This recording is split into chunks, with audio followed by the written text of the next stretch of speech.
माँ भारती की रक्षा के लिए हमारे जवान, हमारे देश के सैनिक अपना तन मन न्यौछावर कर देते हैं। कई वीर पुरुषों ने, वीर जवानों ने अपनी शहादत भी दी है और इसी पे चर्चा करने के लिए हमारे साथ मौजूद है हमीरपुर जनपद के रहने वाले परम पूज्य स्वामी ब्रह्मानंद जी के पैतृक गांव बरहारा से मिस्त्री लाल राजपूत जी, जो भारतीय सेना के जवान रह चुके हैं। अभी सेना से जो सेवा थी वो उनसे सेवानिवृत्त हो चुके हैं और हमारे साथ मौजूद है। इनके साथ एक ऐसा वाकया हुआ था जब उस दौरान जी बॉर्डर पे सीमा की रक्षा कर रहे थे, तब इनके साथ एक ऐसा वाकया हुआ था, सुनेंगे तो आप लोगों के दिल दहल जाएंगे। आरडीएक्स से इनके साथियों पर हमला हुआ था। इनके 8 जवान, इनके 8 साथी शहीद हो गए थे और साथ में इनको भी डॉक्टर्स ने मृत घोषित कर दिया था। आज हमारे साथ बैठे हैं, क्या हुआ था पूरी कहानी उनसे खुद ही चर्चा कर लेते हैं और फिर आपको खुद ही लगेगा कि हमारे जवान वाकई, उनके हौसले, उनके जज्बे को हम लोग सलाम करना चाहिए। तो आइए चलिए आपसे मुलाकात कराते हैं। सर, आपका बहुत बहुत स्वागत है हमारे खास प्रोग्राम में। सर, थोड़ा सा अपने बारे में कुछ परिचय बताइए। जी सर, मैं हवलदार मिस्त्री लाल राजपूत बरहारा का रहने वाला हूँ। वर्तमान में यहाँ पर स्टैंड में सेटल हूँ। बच्चों को अपने आप पढ़ा थोड़ा सा लाउडली लेंगे सर आवाज। और कुछ दिन पहले मैं आर्मी से रिटायर्ड हुआ हूँ, 6 साल पहले। जी।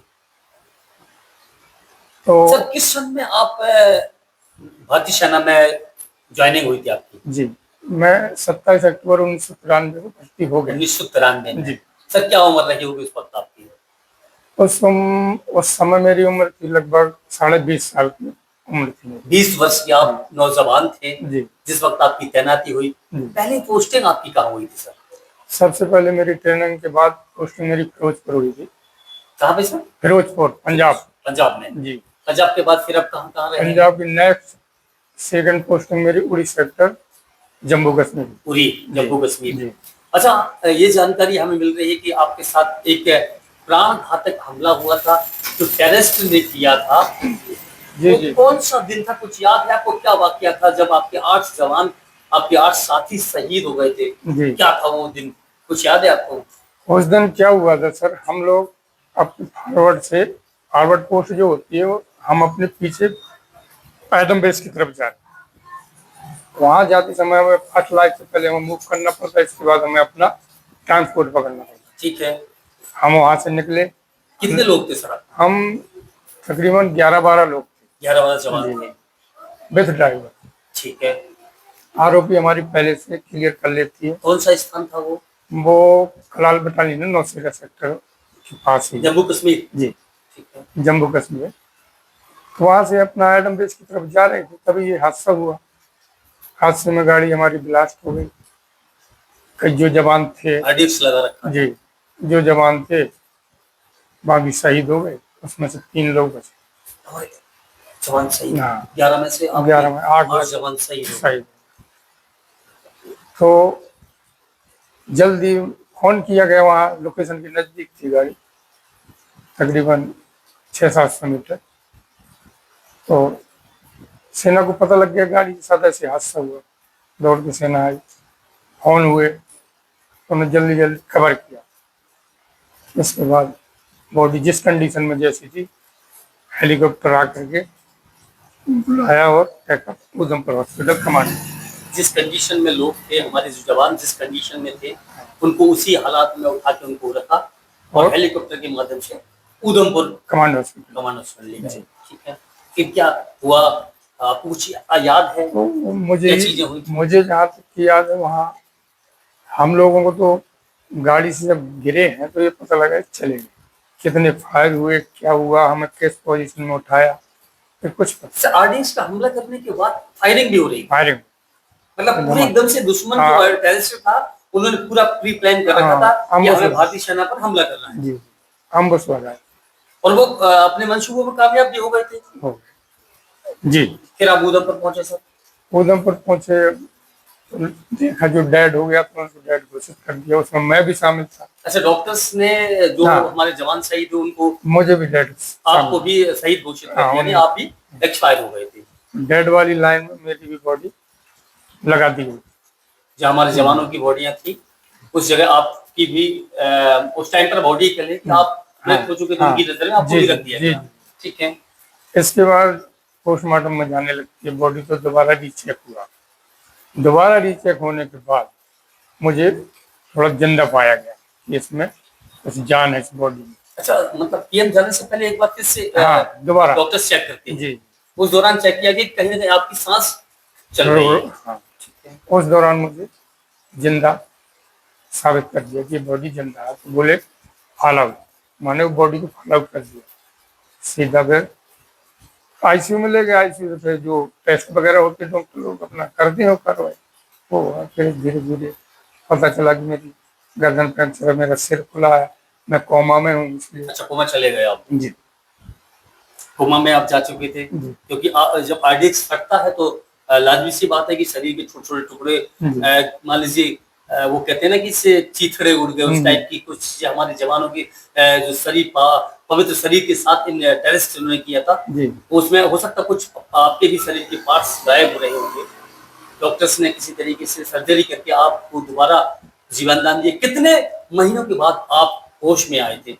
उस दौरान ये भी बताया जा रहा है कहीं ना कहीं आप अपना मानसिक संतुलन खो चुके जी। थे।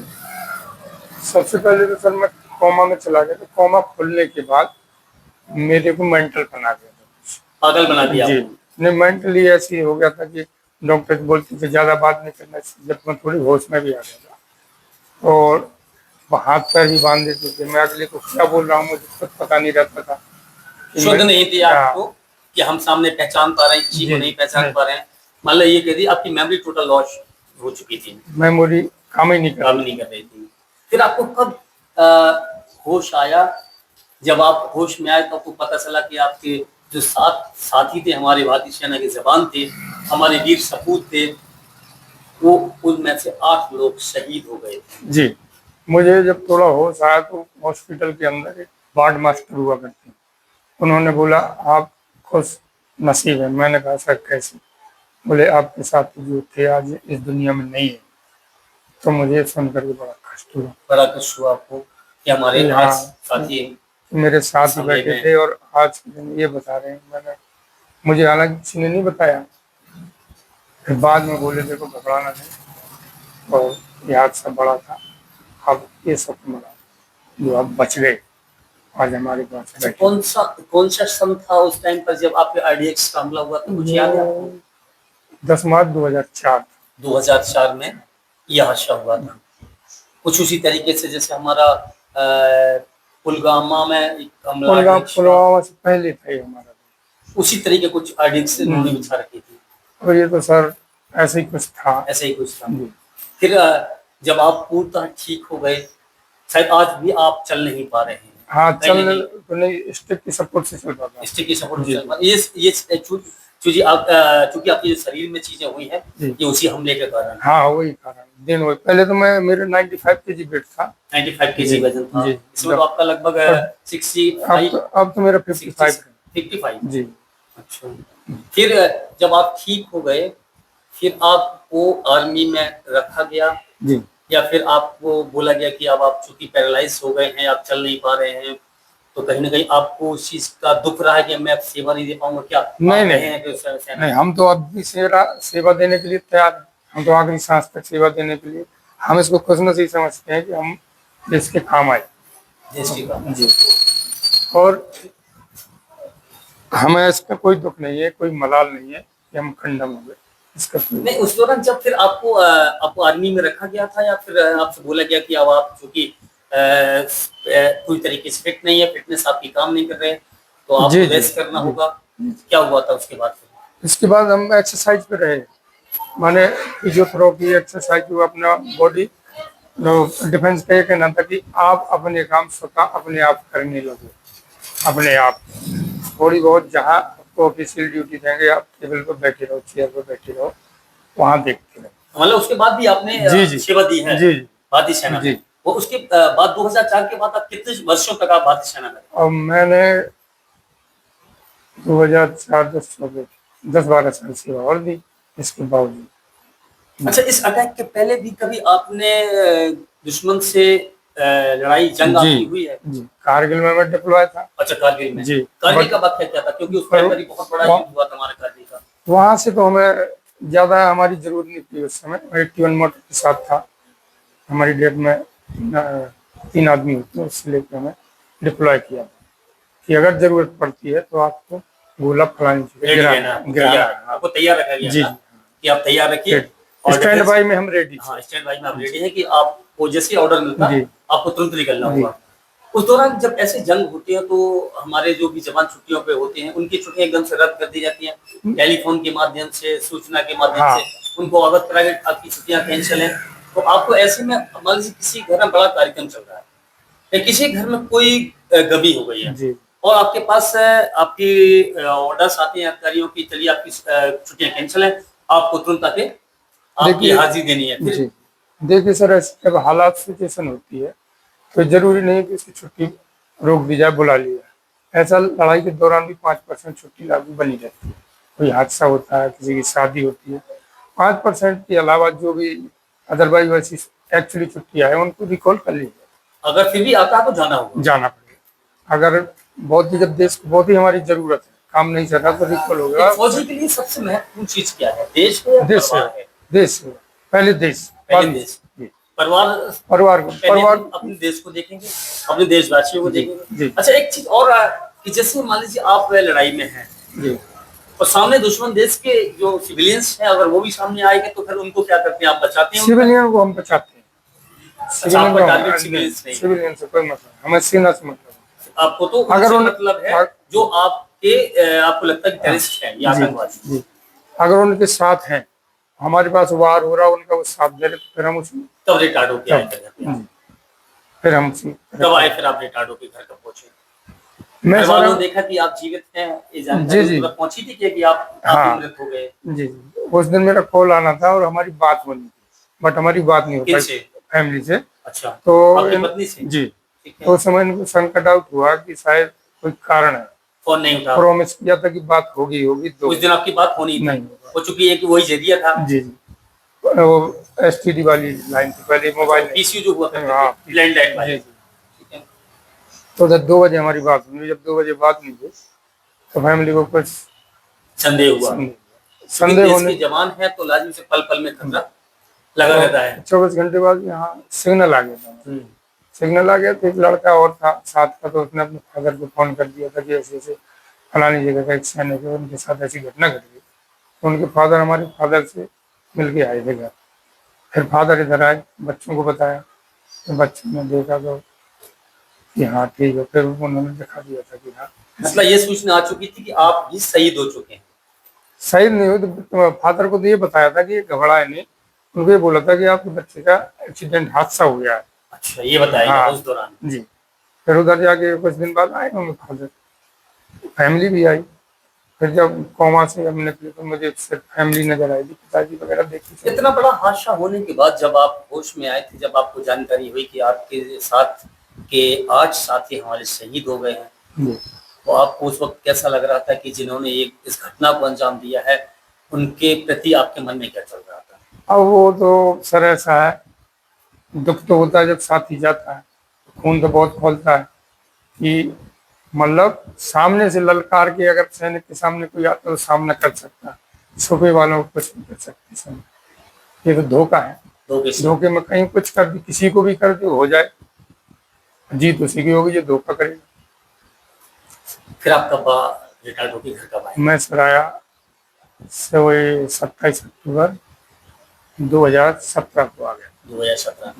यानी कितने वर्ष आपने भारतीय सेना में अपनी सेवाएं दी हैं? मैंने सर 24 साल 24 कुछ महीने 24 साल कुछ महीने आपने जी। भारतीय सेना में अपनी सेवाएं दी। अब घर आ गए हैं। जी। ये भी एक बहुत बड़ा किस्सा है कि आपके साथ जो घटा था, जी। वो कहते हैं ना, झापुर आगे साइयां मार सके ना। बिल्कुल। ईश्वर ने आपकी रक्षा की, आपने देश के लिए अपना 24 साल दिया है जी। और हमारे भारतीय सेना के जवानों के लिए हम सब का कर्तव्य है कि अगर ऐसे जाबाज, ऐसे हौसले वाले हमारे जवान जब भी कभी आपको मिलते हैं, हम उनके लिए एक सैल्यूट तो कर सकते हैं। ये जवान हैं जिन्होंने इतनी विकट परिस्थितियों में भी लड़ के ये वापस आए। आरडीएक्स का हमला होना कोई छोटी बात नहीं थी। हमारे बरहरा के रहने वाले, फरीला तहसील के अंतर्गत आते हैं, राजपूत समाज से हैं, राट कस्बे में इस वक्त रह रहे हैं, सेवानिवृत्त हो चुके हैं। ऐसी बहुत सी रोचक कहानियां हैं। फिलहाल आपका बहुत बहुत धन्यवाद सर, आपने हमें समय दिया। कोई बात नहीं। और एक बार फिर से मिलते हैं आप आपके बीच एक नई कहानी के साथ। थोड़ी सी ये कहानी हमारे लिए दुखद भी थी, कहीं ना कहीं हमारा दिल भी घबरा रहा था, और हमें एक मन में एक जोश भी था कि हमारे भारतीय सेना के जवान वाकई हिम्मत वाले होते हैं। सलाम उनके जज्बे को, उनके हौसले को, और मैं नमन करता हूँ उन सभी भारतीय वीर जवानों को जिन्होंने देश को आजादी दिलाने में अपनी प्राणों की आहुति दी, अपनी शहादत दी है। भारत माँ के उन वीर सपूतों की वीर गाथा युगों युगों के लिए इतिहास के पन्नों में अमर रहेंगी। फिलहाल अभी के लिए इतना है।